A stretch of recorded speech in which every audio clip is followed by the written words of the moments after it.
Hello बेटा, आज हम बात करेंगे calculation of solubility of A sparingly soluble salt. Solubility का मतलब होता है किसी भी सॉल्यूट का सॉल्वेंट के अंदर डिज़ोल्व हो जाना, वो सॉल्युबिलिटी कहलाता है। और साल्ट आप समझते ही हो, स्पारिंगली सॉल्युबल का मीनिंग होता है जो आसानी के साथ वाटर के अंदर डिज़ोल्व ना होते हों। तो हमें उन चीज़ों की सॉल्युबिलिटी निकालनी है, उन साल्ट की सॉल्युबिलिटी निकालनी है जो आसानी के साथ वाटर के अंदर डिज़ोल्व नहीं होते हैं। क्लियर होगी बात। इन केसेस में आपको ध्यान रखना कौन कौन से साल्ट आते हैं, वो मैं कैटेगरी बता देता हूँ। सिल्वर क्लोराइड हो गया, बेरियम सल्फेट हो गया, ये स्पारिंगली सॉल्युबल है, आसानी से वाटर के साथ जो है डिज़ोल्व नहीं होते हैं। ये सब इसी कैटेगरी में आते हैं। ठीक है, तो इनके सॉल्यूशंस को अगर आप इनफाइनाइटली डाइल्यूट कर दो तो भी ये जो है बहुत कम उसके अंदर डिज़ोल्व होते हैं। तो एक तरह से आप कह सकते हैं कि ये जो है सैचुरेटेड होते हैं और इनकी जो कॉन्सेंट्रेशन होती है वो करीब करीब सॉल्युबिलिटी के बराबर ही होती है। क्लियर होगी बात। ये आपके सैचुरेटेड की तरह से बिहेव करते हैं और इसकी जो कॉन्सेंट्रेशन है उसको आप सॉल्युबिलिटी भी मान सकते हो। तो इनफाइनाइट डाइल्यूशन पर जो मोलर कंडक्टिविटी थी उसका फार्मूला था kappa times 1000 divided by volume, sorry molarity divided by molarity था ना। तो अब आप इस केस में स्पारिंगली सॉल्युबल साल्ट के केस में आप इसको क्या लिख सकते हो, kappa times 1000 divided by solubility. क्या निकाल सकते हो, सॉल्युबिलिटी कह सकते हो आप इसको। और सॉल्युबिलिटी क्या होती है, ग्राम पर लीटर। ये हो गया आपका इनफाइनाइट डाइल्यूशन पर मोलर कंडक्टिविटी का फार्मूला। अब एक बात बताना, आप यहाँ से आराम से सॉल्युबिलिटी की वैल्यू निकाल सकते हो कि नहीं निकाल सकते हो। बस ये छोटा सा कंसेप्ट है एक, और कुछ भी नहीं इसके अंदर। तो मैंने आपको क्या बताया, कुछ ऐसे सॉल्ट होते हैं जो वाटर के अंदर आसानी के साथ डिज़ोल्व नहीं होते हैं। उस केस में जो उसकी मोलैरिटी होती है वो उसकी सॉल्युबिलिटी के बराबर होती है। और जो आपका इनफाइनाइट डाइल्यूट भी अगर कर दोगे ना तो भी ये उतना ज़्यादा डिज़ोल्व नहीं हो पाते। ये इनका नेचर ऐसा है, ये आसानी से वाटर के साथ मिलते नहीं हैं। क्लियर है। तो इस केस में आप सॉल्युबिलिटी का जो है कैलकुलेशन इस फार्मूले के साथ आसानी से कर सकते हो। Molar conductivity at infinite dilution, कोई दिक्कत नहीं है, कप्पा कंडक्टिविटी है, सॉल्युबिलिटी आप यहाँ से निकाल सकते हो। इस फार्मूले में सिर्फ 3 टर्म है जैसा कि आपको दिखाई दे रहा है। एक तो आपका मोलर कंडक्टिविटी है, दूसरा आपका ये आपकी मोलर कंडक्टिविटी हो गई, ठीक है, मोलर कंडक्टिविटी है, ये सॉल्युबिलिटी है और ये आपकी सिर्फ कंडक्टिविटी है। Got that. या इन 3 में से 2 बातें आपको क्वेश्चन देगा और तीसरे को निकालने के लिए बोलेगा। क्लियर है। तो अब हम क्वेश्चंस को शुरू करते हैं। क्वेश्चन नंबर 67 इसी पे डिपेंड एक क्वेश्चन है, सॉल्व करते हैं बेटा। देखो बेटा क्या कहता है, the conductivity of A saturated solution of silver chloride. Saturated मतलब अब आप उसके अंदर और डिजॉल्व नहीं कर पाओगे, सैचुरेट हो गया वो इस टेम्परेचर पर। ठीक है, सैचुरेशन का मतलब है अब आप सॉल्यूट और उसके अंदर सॉल्वेंट के अंदर डिजॉल्व नहीं कर सकते, इसका मीनिंग ये होता है, इसकी केमिस्ट्री ये हुई। और ये जो कंडक्टिविटी है ये दे रखी है। कंडक्टिविटी का मीनिंग क्या हो गया, कप्पा। कप्पा दे रखा बेटा 1.382 मल्टीप्लाई 10⁻⁻6 साइमन सेंटीमीटर की पावर -1, ये वैल्यू दे रखी थी आपको। तो पूछ क्या रहा है, इसकी सॉल्युबिलिटी पूछ रहा है। क्या पूछ रहा है, सॉल्युबिलिटी। सॉल्युबिलिटी पूछ रहा है इसकी, ये मुझे कैलकुलेट करना है। आगे देता है given ionic conductances of Ag positive and Cl negative at infinite dilution दे रखे हैं इसने। ठीक है, आयनिक कंडक्टेंसेस मतलब इनफाइनाइट डाइल्यूशन का मतलब लिमिटिंग मोलर कंडक्टिविटी हो गई किसकी, Ag पॉजिटिव की दे रखी है, और बेटा लिमिटिंग मोलर कंडक्टिविटी किसकी दे रखी है आपको, Cl निगेटिव की दे रखी है। ये दोनों वैल्यूज इसने दे रखी हैं। कितनी है ये आपकी एक है 61.9 साइमन सेंटीमीटर स्क्वायर मोल की पावर -1, और ये है बेटा 76.3 साइमन सेंटीमीटर स्क्वायर और मोल टू द पावर कितना, -1, ये दे रखा है। अब डिमांड क्या कर रहा है, सॉल्युबिलिटी की डिमांड कर रहा है। एक बात बताओ, आपकी इनफाइनाइट डाइल्यूशन पर जो मोलर कंडक्टिविटी होती है उसका फार्मूला होता है कप्पा टाइम्स 1000 डिवाइडेड बाय क्या, सॉल्युबिलिटी, डिवाइडेड बाय सॉल्युबिलिटी, ये फार्मूला होता है। क्लियर होगी बात। अब मेरे को कप्पा पता है, कप्पा की वैल्यू इसने दे रखी है, क्वेश्चन ने दे रखी है ना, ये रही कप्पा की वैल्यू 1000 में, कोई दिक्कत नहीं। सॉल्युबिलिटी की जो वैल्यू है मुझे कैलकुलेट करनी है। अगर मुझे इसकी वैल्यू कहीं से पता चल जाए तो मैं सॉल्युबिलिटी आसानी से निकाल सकता हूँ। तो इसको निकालने का एक अल्टरनेट इसने मेथड दे रखा है, इसने लिमिटिंग मोलर कंडक्टिविटी दे रखी है। तो एक बात बताओ, मैं आयनिक रिएक्शन लिख देता हूँ AgCl की। अगर AgCl आयनाइज होगा तो क्या बनाएगा, Ag पॉजिटिव बनाएगा और Cl निगेटिव बनाएगा। तो इसकी लिमिटिंग मोलर कंडक्टिविटी AgCl की क्या आ जाएगी, सॉरी मोलर कंडक्टिविटी AgCl, ये क्या मतलब है, इनफाइनाइट डाइल्यूशन पर मोलर कंडक्टिविटी AgCl है ये। ये क्या हो जाएगा, लिमिटिंग मोलर कंडक्टिविटी किसकी, Ag पॉजिटिव की, और लिमिटिंग मोलर कंडक्टिविटी किसकी, Cl नेगेटिव की। क्लियर होगी बात, ये आ जाएगा। अब एक बात बताना, आपको ये वैल्यू क्वेश्चन में दी है, ये वैल्यू क्वेश्चन में दी है, तो इसकी वैल्यू आपको पता चल गई, ये वैल्यू आप यहाँ पुट कर देना, समझ गए। अब जरा गौर करो, आपको ये पता चल चुका है, ये आप जानते हो, 1000 में कोई दिक्कत नहीं, तो बचा क्या आपके पास, सिर्फ और सिर्फ आपके पास बचा सॉल्युबिलिटी। इसकी वैल्यू आप आसानी से कैलकुलेट कर लोगे। Got the idea. तो पूरे क्वेश्चन की मैंने केमिस्ट्री आपको समझा दी, और इसका मैथमेटिकल फार्मूलेशन के थ्रू जो सॉल्युबिलिटी है हम उसे कैसे निकालेंगे ये भी बता दिया। Got the idea. ये क्वेश्चन देखो बेटा, at 291 kelvin saturated solution of barium sulphate. Saturated मतलब अब और उसके अंदर डिजोल्व नहीं कर सकते आप, ठीक है, अब उसके अंदर और आप डिजोल्व नहीं कर सकते, तो वो सैचुरेटेड सोल्यूशन हो गया। क्लियर होगी बात। तो आगे कहता है was found to have specific conductivity of this ohm inverse centimetre inverse, मतलब साइमन पर सेंटीमीटर आपको दे दिया, तो एक कप्पा दे दिया बेटा, स्पेसिफिक कंडक्टिविटी मतलब कप्पा दे दी 3.648 मल्टीप्लाई बाय 10⁻⁻6 ओम इनवर्स मतलब साइमन सेंटीमीटर -1, ये दे दी बेटा, कोई दिक्कत नहीं इसमें। आगे कहता है that of water used being this, और वाटर के लिए कप्पा दे रखा है इसने, वाटर का कप्पा है KW, ये दे रखा है बेटा 1.25 मल्टीप्लाई 10⁻⁻6 ओम इनवर्स और क्या सेंटीमीटर की पावर -1। आयनिक कंडक्टेंस दे रखा है बेटा Ba+2 का और SO4 का, दिस रेस्पेक्टिवली आयनिक कंडक्टेंस, ठीक है। तो कह रहा है कि calculate solubility of this eight mass at 291 kelvin, इस पर निकालना है। तो आयनिक कंडक्टेंसेस दे रखा, मतलब इसने दे रखा है लैम्डा नॉट क्या Ba+2 दे रखा है, कितना दे रखा है बेटा, ये दे रखा है 110, और इसके बाद क्या दे रखा है लैम्डा नॉट क्या SO4 -2, ये कितना दे रखा है बेटा, ये दे रखा है 136.6 दे रखा है। क्लियर हो की बात। अब कह रहा है calculate the solubility of barium sulphate, तो आपको अच्छी तरह पता है molar conductivity of barium sulphate is equal to kappa times 1000 divided by solubility. बोलो बेटा ये फार्मूला अप्लाई कर सकता हूँ कि नहीं, अरे ये फार्मूला अप्लाई होगा या नहीं होगा, ये फार्मूला अप्लाई हो जाएगा। अब इसमें क्या पता है क्या नहीं पता ये देखते हैं। देखो बेटा इसमें मैं आपको बताता हूँ आपको क्या क्या पता है और क्या नहीं पता, इसके बारे में बात कर लेते हैं।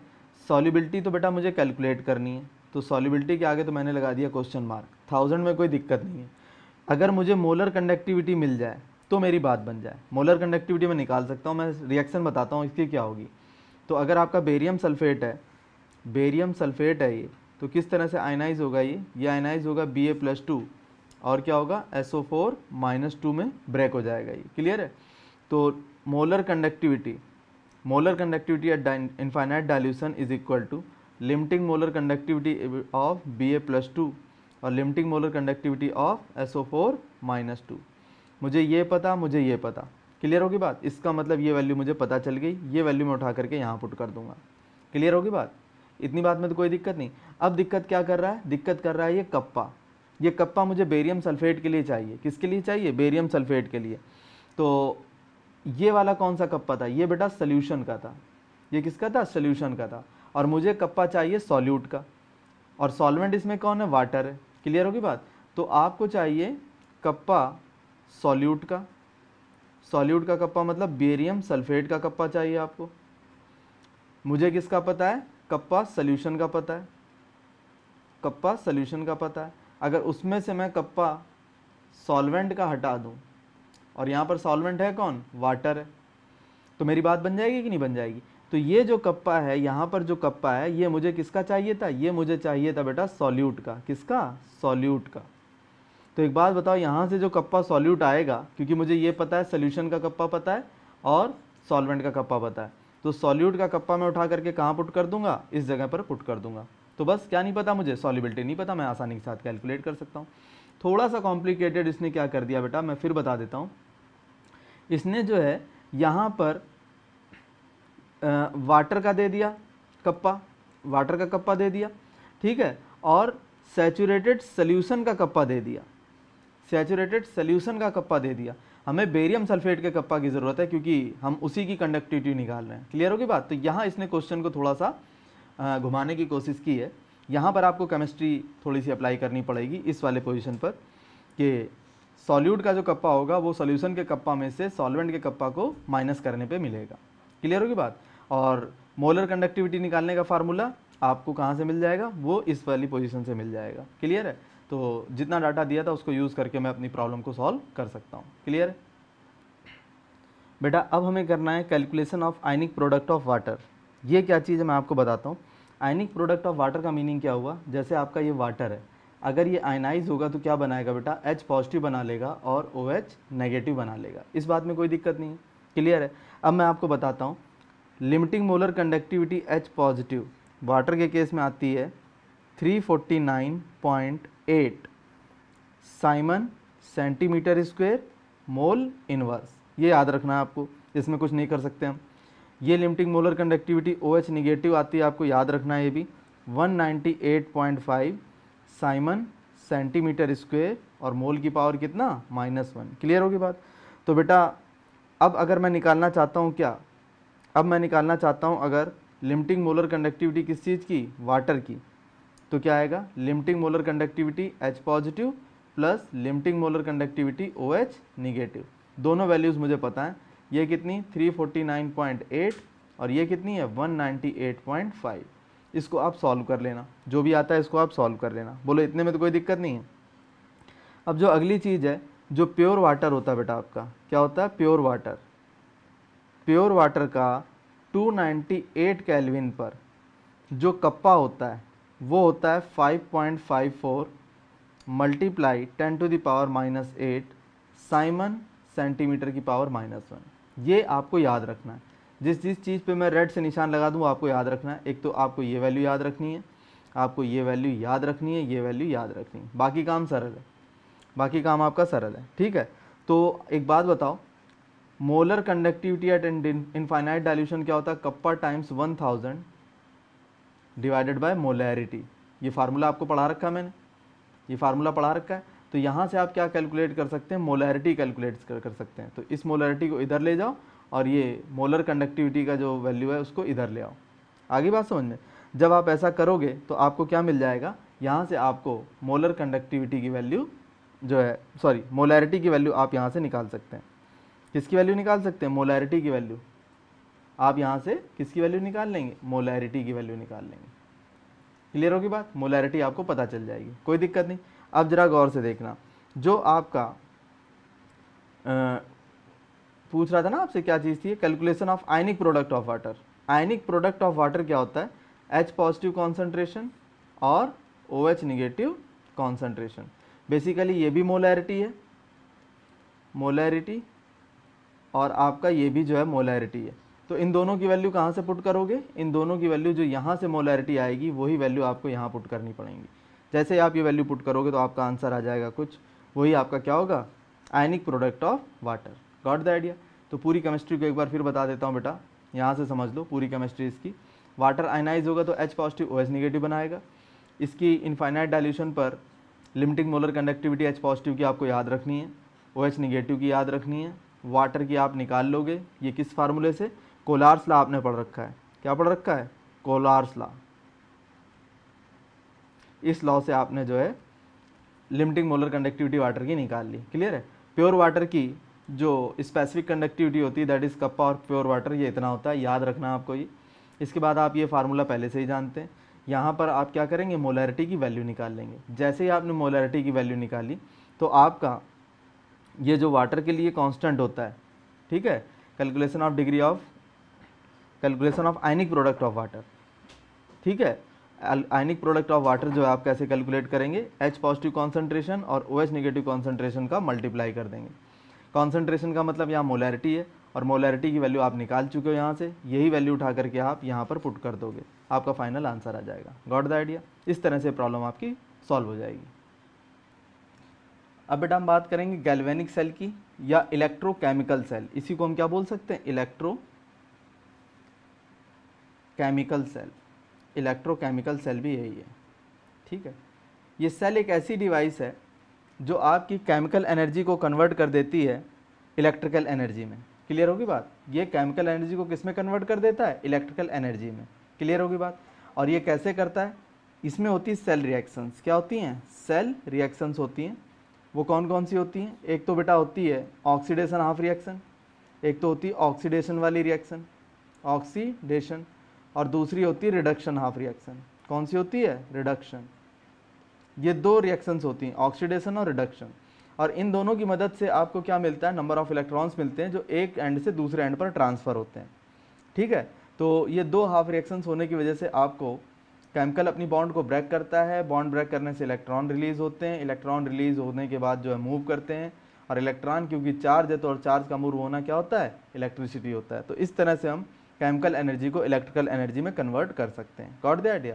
तो गैल्वेनिक सेल में यही काम होता है। ऑक्सीडेशन और रिडक्शन दो रिएक्शंस होती हैं, किसी एक चीज़ का ऑक्सीडेशन हो रहा होगा, किसी दूसरी चीज़ का रिडक्शन हो रहा होगा, इस वजह से इलेक्ट्रॉन का ट्रांसफर होगा एक पोजीशन से दूसरी पोजीशन पर, क्योंकि चार्ज आपका, इलेक्ट्रॉन आपका चार्ज होता है, और चार्ज का मूव करना क्या कहलाता है? इलेक्ट्रिसिटी कहलाता है।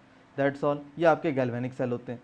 अब गैल्वेनिक सेल्स में आपको जो है ये पढ़ना पड़ेगा कि कौन कौन सी हाफ रिएक्शंस होती हैं, ऑक्सीडेशन हाफ रिएक्शन कैसे हो रही है, रिडक्शन हाफ रिएक्शन कैसे हो रही है। हम अलग अलग साल्ट लेंगे और उसका जो है उसमें इलेक्ट्रोड यूज़ करेंगे। इलेक्ट्रोड यूज़ करने के बाद जो है हम वहाँ चेक करेंगे कि कौन कौन सी रिएक्शन कहाँ कहाँ पर हो रही हैं। क्लियर होगी बात? तो गैल्वेनिक सेल में आपको क्या क्या करना है? एक तो आपको ये बताना है इसकी डेफिनेशन क्या होगी। तो पहला पॉइंट तो है इसकी डेफिनेशन कि गैल्वेनिक सेल क्या होते हैं।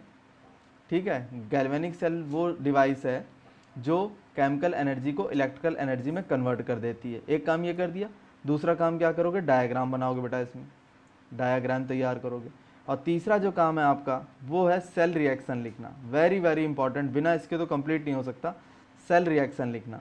अब दिमाग कहेगा सेल में कौन सी रिएक्शन होती है? सेल में दो तरह की रिएक्शन होती हैं, एक तो होती है बेटा ऑक्सीडेशन, ठीक है, और दूसरी होती है रिडक्शन। ये दो रिएक्शंस होंगी, ये दोनों भी हमें लिखनी पड़ेंगी। क्लियर होगी बात? तो इस तरह से गैल्वेनिक सेल या इलेक्ट्रोकेमिकल सेल हमारा कंप्लीट होता है। अब ये कैसे रिएक्शन करती हैं ये मैं आपको बताता हूँ। देखो बेटा, देखो इसको ध्यान से देखो। ये कह रहा है redox reaction between zinc and copper sulphate. आपके पास क्या था? आपके पास एक कॉपर सल्फेट का सोल्यूशन है, ये कॉपर सल्फेट का सोल्यूशन है। क्लियर होगी बात? ये आपके पास कॉपर सल्फेट का सोल्यूशन है। तो इस कॉपर सल्फेट में आपने क्या कर रखा है? इस कॉपर सल्फेट में आपने ये जिंक की रॉड जो है आपने यूज़ कर रखी है। ये जिंक की रॉड है। किसकी रॉड है? ये जिंक की रॉड है। क्लियर है? तो क्या सेल रिएक्शन होगी वो बता देता हूँ। Zn जो है कॉपर सल्फेट से रिएक्शन करेगा और क्या बना लेगा? कॉपर +2 बना लेगा और ZnSO4 बना लेगा। समझ आया कि नहीं आया? कॉपर +2 बना लेगा और ZnSO4 बना लेगा, और ये कॉपर +2 दो इलेक्ट्रॉन एक्सेप्ट करके किस में कन्वर्ट हो जाएगा? कॉपर सॉलिड में कन्वर्ट हो जाएगा। ये आपकी सेल रिएक्शन है। होता क्या है ये बता देता हूँ। जो आपका Zn है ये आपका क्या करेगा? दो इलेक्ट्रॉन रिजेक्ट कर देगा, और दो इलेक्ट्रॉन रिजेक्ट करके किस में कन्वर्ट हो जाएगा? Zn+2 में कन्वर्ट हो जाएगा। अब ये जो दो इलेक्ट्रॉन इसने रिलीज किए, ये क्या है? रिलीज्ड इलेक्ट्रॉन है। ये रिलीज्ड इलेक्ट्रॉन है, और ये जो दो इलेक्ट्रॉन इसने रिलीज किए, तो यहाँ तो हो गया बेटा इसका ऑक्सीडेशन। जिंक का क्या हो गया? ऑक्सीडेशन, क्योंकि ये Zn से किस में कन्वर्ट हो गया? Zn+2 में कन्वर्ट हो गया। रिलीज्ड इलेक्ट्रॉन को कौन एक्सेप्ट कर लेगा? आपके पास ये जो कॉपर बैठा था, कॉपर +2, ये दो इलेक्ट्रॉन जो इसने दिए हैं इनको ये एक्सेप्ट कर लेगा और किस में कन्वर्ट हो जाएगा? कॉपर सॉलिड में कन्वर्ट हो जाएगा। तो ये +2 से किस में कन्वर्ट हो गया? ये +2 से 0 पर गया, यहाँ पर 0 है। इसका मतलब इसका क्या हो गया? इसका तो हो गया रिडक्शन। तो जिंक की रॉड ऑक्सीडाइज हो जाएगी, मतलब वो गलना शुरू हो जाएगी। धीरे धीरे आप देखोगे जिंक की रॉड जो है गल के खत्म हो जाएगी। क्लियर होगी बात? तो ये रिडॉक्स रिएक्शन होती है जिंक की कॉपर सल्फेट के साथ। मैं फिर बता देता हूँ, Zn दो इलेक्ट्रॉन लूज करेगा, लूज करके Zn+2 में जाएगा, और ये जो दो इलेक्ट्रॉन लूज किए हैं इसने, इसको कॉपर +2 जो है एक्सेप्ट कर लेगा और कॉपर सॉलिड में कन्वर्ट हो जाएगा। क्लियर होगी बात? अब ये Zn+2 क्या करेगा? Zn+2 क्या करेगा ये बताता हूँ। जो कॉपर सल्फेट था ये आपका आयनाइज हुआ था, किसमें? कॉपर +2 में और SO4 -2 में। तो ये Zn+2 जो आया है ये जा करके इस SO4 -2 से जुड़ जाएगा और ZnSO4 बना लेगा। क्लियर होगी बात? तो आपको इसमें क्या क्या करना है मैं फिर बता देता हूँ। इसमें आपको एक ओवरऑल रिएक्शन लिखनी है। ओवरऑल रिएक्शन का मतलब ये जो जिंक है ये कॉपर सल्फेट से रिएक्शन करके क्या बना रहा है। क्लियर होगी बात? इसके बाद ऑक्सीडेशन किसका हो रहा है? रिडक्शन किसका हो रहा है? तो ऑक्सीडेशन हाफ रिएक्शन में क्या करोगे? Zn दो इलेक्ट्रॉन रिजेक्ट करेगा, Zn+2 में कन्वर्ट हो जाएगा। फिर रिडक्शन हाफ रिएक्शन में क्या करोगे? रिडक्शन हाफ रिएक्शन में आप क्या करोगे? जो दो इलेक्ट्रॉन उसने रिलीज किए थे उसको वो एक्सेप्ट कर लेगा, खत्म बात, कॉपर में कन्वर्ट हो जाएगा। इस तरह से जो है आपका इलेक्ट्रोकेमिकल सेल वर्क करता है। साफ दिखाई दे रहा है, एक एलिमेंट आपका इलेक्ट्रॉन रिलीज कर रहा है और दूसरा जो एंड है वो उन इलेक्ट्रॉन्स को रिसीव करके न्यूट्रलाइज हो रहा है। क्लियर होगी बात? तो ये रिडॉक्स रिएक्शन हो रही है, रिडक्शन और ऑक्सीडेशन दोनों हो रहे हैं और इसमें इलेक्ट्रॉन रिलीज हो रहे हैं। इलेक्ट्रॉन रिलीज होने के बाद मूव कर रहे हैं और इलेक्ट्रॉन क्योंकि चार्ज और चार्ज का मूव करना क्या होता है, इलेक्ट्रिसिटी होता है। इसका मतलब केमिकल एनर्जी किस में कन्वर्ट हो रही है, इलेक्ट्रिकल एनर्जी में कन्वर्ट हो रही है। यही रोल होता है आपका इलेक्ट्रोकेमिकल सेल का। Got the idea? तो आपको इतने काम इसमें करने पड़ेंगे, डायग्राम बनाना पड़ेगा, सेल रिएक्शन लिखनी पड़ेगी और डेफिनेशन देनी पड़ेगी, तब कंप्लीट होगा ये। क्लियर है? देखो बेटा कैसे सेल रिएक्शन होती है ये बता देता हूँ आपको। आपकी सेल रिएक्शन ये रही, जिंक ने कॉपर सल्फेट से रिएक्शन किया और क्या बना लिया, जिंक सल्फेट बना लिया और कॉपर डिपॉजिट हो गई। ये काम होता है। लेफ्ट बीकर है ये, क्या है आपका, लेफ्ट बीकर है। और ये क्या है आपका, ये आपका राइट बीकर है। लेफ्ट बीकर में क्या हो रहा है, जिंक की रॉड गल रही है। ये जो जिंक की रॉड आपको दिखाई दे रही है, ये रही, ये रॉड गल रही है और Zn+2 आपके टूट टूट करके किस में आ रहे हैं, इस सोल्यूशन में आ रहे हैं। और 2 इलेक्ट्रॉन जो रिलीज होंगे, यहाँ पर क्या हो रहा है लेफ्ट वाले में, Zn 2 इलेक्ट्रॉन रिलीज करके किस में कन्वर्ट हो रहा है, Zn+2 में। और ये जो Zn+2 हैं ये आपके सोल्यूशन में आ जाएंगे और ये जो 2 इलेक्ट्रॉन रिलीज हुए ये इस तरह से आपके राइट साइड में जाना शुरू हो जाएंगे एक्सटर्नल सर्किट में। जैसे ही आपके यहाँ पर 2 इलेक्ट्रॉन यहाँ इस एंड पर पहुँचेंगे, यहाँ पर आपका जो कॉपर सल्फेट था वो किस में कन्वर्ट हो चुका था, अंदर जो सोल्यूशन है ना कॉपर सल्फेट का वो Cu+2 में और SO4-2 में कन्वर्ट हो चुका था। अब Cu+2 क्योंकि पॉजिटिव चार्ज है तो ये निगेटिव को ढूंढेगा, तो इसके लिए ज़्यादा अच्छा निगेटिव इलेक्ट्रॉन होगा ना कि सल्फेट आयन। मैं फिर बता देता हूँ, इस Copper+2 के लिए कंपटीशन में 2 लोग हैं, एक तो ये 2 इलेक्ट्रॉन और एक आपका सल्फेट आयन। तो ये सल्फेट आयन को छोड़ देगा, इलेक्ट्रॉन के पास चला जाएगा क्योंकि वो ज़्यादा इफेक्टिव है। तो इस तरह से Copper+2 क्या करेगा, इस राइट वाले में Copper+2 ये जो 2 इलेक्ट्रॉन आए थे लेफ्ट से उनको कंज्यूम कर लेगा और अपने चार्ज को लूज कर देगा और कॉपर में कन्वर्ट हो जाएगा। ये कॉपर जा करके धीरे धीरे धीरे धीरे इस तरह से इस रॉड के ऊपर डिपॉजिट हो जाएगा। क्लियर होगी बात? अब जरा दिमाग लगाओ, लेफ्ट बीकर में क्या बच रहा है आपके पास, लेफ्ट बीकर में आपके पास Zn+2 बच रहे हैं, रॉड गल रही है और लगातार Zn+2 आपके बर्तन में आ रहे हैं। राइट बीकर में क्या हो रहा है, कॉपर तो चिपक गया जा करके इलेक्ट्रोड से, तो बचा क्या इसके अंदर, SO4-2। अब जरा दिमाग लगाना, थोड़ी देर तो रिएक्शन चलेगी, थोड़ी देर रिएक्शन चलेगी, लेकिन थोड़ी देर के बाद क्या होगा, इसके अंदर लेफ्ट बीकर में बहुत ज़्यादा क्या रह जाएंगे, Zn+2 हो जाएंगे। Zn+2 का नंबर बढ़ जाएगा, इसके नंबर्स जो हैं वो बढ़ जाएंगे, इंक्रीज कर जाएंगे। तो जो इलेक्ट्रॉन रिलीज होकर के आपके, जो इलेक्ट्रॉन रिलीज होकर के लेफ्ट से राइट में जा रहे थे, अब वो किस लिए जा रहे थे, उन्हें चाहिए था पॉजिटिव। तो ये Zn+2 जो लेफ्ट बीकर में, इससे क्या कहेंगे, भाई उधर क्यों जाते हो, ये कहेंगे जी उधर पॉजिटिव मिलता है। बोले यहाँ तो देख लो एक बार हमारे बीकर में कितना पॉजिटिव है, काफ़ी पॉजिटिव है। तो फिर ये जो है इलेक्ट्रॉन को वहाँ जाने से रोकना शुरू कर देंगे। इसका मतलब है अब Zn+2 आसानी से इलेक्ट्रॉन को लेफ्ट बीकर से राइट बीकर में जाने नहीं देंगे।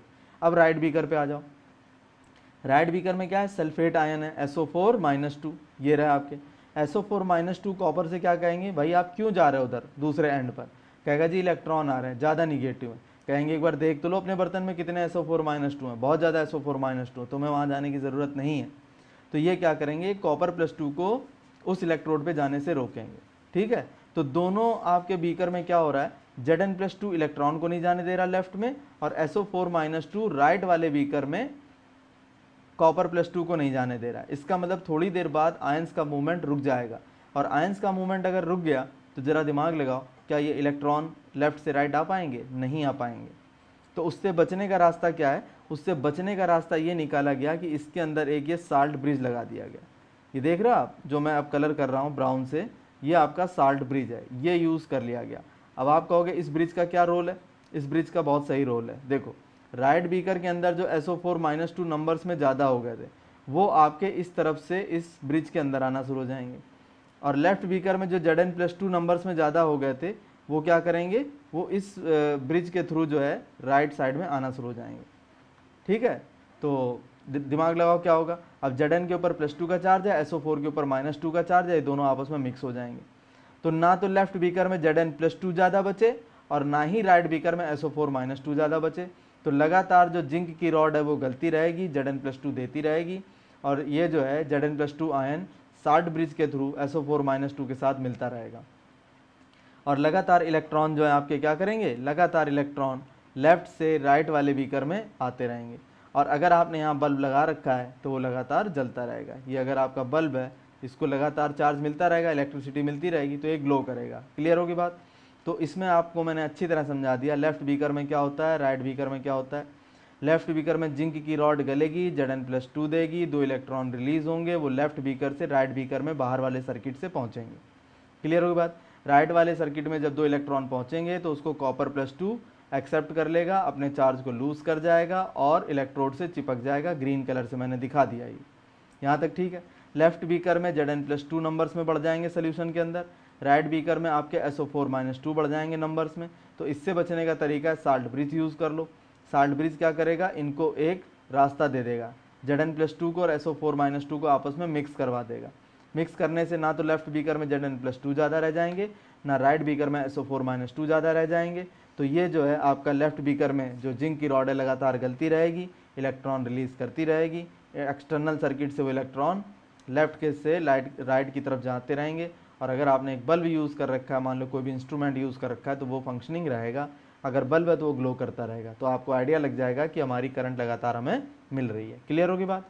तो साल्ट ब्रिज का फंक्शन क्या है, साल्ट ब्रिज अगर नहीं होता तो लेफ्ट बीकर में Zn+2 इलेक्ट्रॉन को जाने नहीं देता, और राइट साइड में SO4-2 Copper+2 को जाने नहीं देता। तो थोड़ी देर में ये सेल रिएक्शन रुक जाती।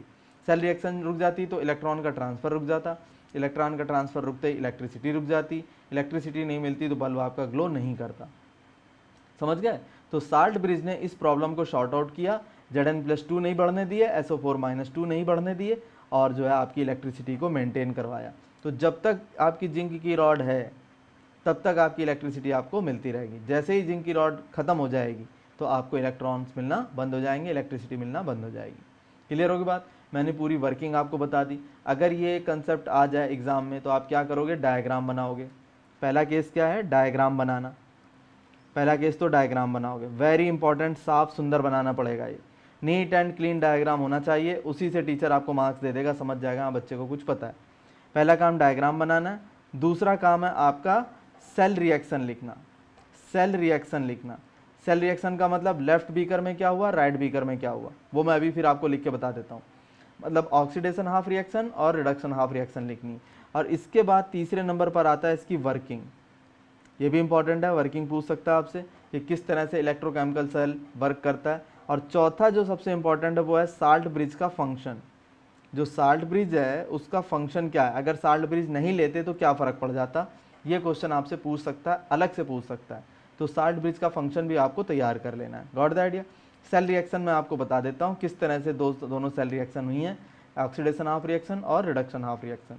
तो इस तरह से जब ये 4-5 बातें आप बताओगे तब आपका क्वेश्चन ये कंप्लीट होता है। ठीक है, वैसे बड़ा सिंपल है, कुछ भी नहीं है, बस आपको डायग्राम बिल्कुल प्रॉपर समझ में आ जाना चाहिए, कैसे कैसे क्या हो रहा है मैंने सारा बताया इसमें। क्लियर है। अब सेल रिएक्शन की अगर बात करो तो वो मैं समझा देता हूँ। तो बेटा मैं लेफ्ट बीकर की बात करता हूँ पहले। किसकी बात करता हूँ, लेफ्ट बीकर। तो लेफ्ट बीकर में क्या हो रहा था, Zn था, 2 इलेक्ट्रॉन रिजेक्ट कर रहा था और किस में कन्वर्ट हो रहा था, Zn+2 में। क्लियर होगी बात, Zn+2 में कन्वर्ट हो रहा था। इसका मतलब लेफ्ट बीकर में कौन सा चार्ज है, पॉजिटिव चार्ज है। ठीक है, पॉजिटिव चार्ज है। तो ये बन जाएगा आपका क्या, एनोड बन जाएगा। क्या बन जाएगा, एनोड। लेफ्ट बीकर में एनोड बनेगा। और इसका क्या हो रहा है, जिंक की रॉड का ऑक्सीडेशन हो रहा है। जिंक की रॉड का क्या हो रहा है यहाँ पर, ऑक्सीडेशन। तो ये जो सेल रिएक्शन है इसको क्या बोलेंगे, ऑक्सीडेशन हाफ रिएक्शन।